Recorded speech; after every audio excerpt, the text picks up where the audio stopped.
कि बीजेपी में नरेंद्र मोदी की चलती है और खूब चलती है, यहां तक कि संजय जोशी तक को इस्तीफा दिलवाना पड़ा अध्यक्ष को। न केवल चल रही है बल्कि मैं तो ये कहूंगा कि तूती बोल रही है इस समय नरेंद्र मोदी की। नरेंद्र मोदी जो चाह रहे हैं वो पार्टी में हो रहा है। वो चाह रहे थे कि संजय जोशी राष्ट्रीय कार्यकारिणी में नहीं आए, वो नहीं आए।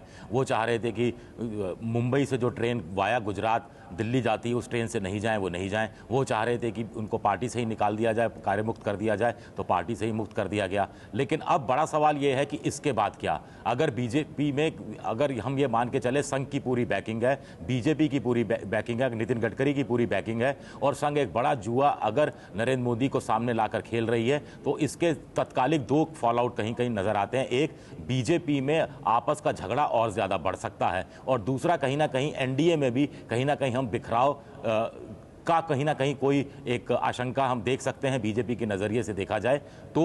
फिलहाल ये वाली एक पॉलिटिकल सिचुएशन है वो नज़र आती है। बीजेपी में शख्सियतों का टकराव रहा है, संघ बनाम अडवाणी का टकराव रहा है और नरेंद्र मोदी बनाम संजय जोशी का टकराव रहा है। ये मामला तो कहीं ना कहीं पहला और दूसरा दौर नरेंद्र मोदी के पक्ष में गया है। अब ये देखना ज़रूरी है कि नरेंद्र मोदी के खिलाफ क्या नए सिरे से मोर्चाबंदी होती है या उनके विरोधी हथियार डाल देते हैं। जी हाँ, तो ये देखना होगा कि क्या नए सिरे से मोर्चाबंदी होती है नरेंद्र मोदी के खिलाफ या हथियार डाल देते हैं उनके विरोधी। लेकिन ये सब कुछ जो हो रहा है, अभी जो हालात बने हैं वो नरेंद्र मोदी और जोशी के झगड़े की वजह से बने हैं।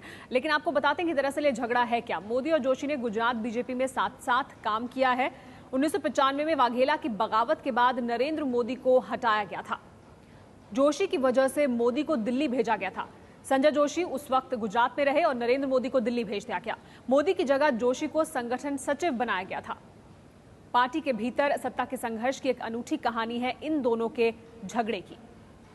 1998 में नरेंद्र मोदी गुजरात वापस आना चाहते थे और जोशी की वजह से मोदी को गुजरात नहीं आने दिया गया था। उस वक्त संजय जोशी गुजरात में थे। केशुभाई के मुख्यमंत्री बनने के बाद दोनों में झगड़ा बढ़ गया, यानी संजय जोशी और नरेंद्र मोदी में। 2001 में नरेंद्र मोदी मुख्यमंत्री बन गए। गुजरात के मुख्यमंत्री बने 2001 में नरेंद्र मोदी, और उसके बाद संजय जोशी को मोदी ने सीएम बनने के बाद दिल्ली भेज दिया। 2005 में कथित सीडी सामने आई, जिसके बाद संजय जोशी को पार्टी से हटना पड़ा, और उसके बाद गडकरी के अध्यक्ष बनने के बाद संजय जोशी की एक बार फिर बीजेपी में वापसी हुई और काफी अहमियत उन्हें दी गई। उत्तर प्रदेश का चुनाव प्रभारी भी उन्हें बनाया गया।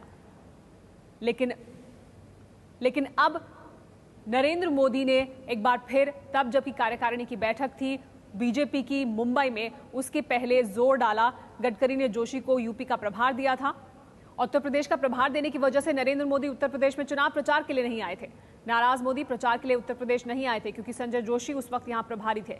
मई में मोदी के दबाव के बाद जोशी को कार्यकारिणी से हटाया गया। मुंबई में जो कार्यकारिणी हो रही थी, पिछले दिनों मोदी के खिलाफ पोस्टर सामने आए थे। उन पोस्टर में संजय जोशी की तारीफ की गई थी और कहा गया था कि एक ही व्यक्ति का जो कहना है वो पार्टी में नहीं चल सकता।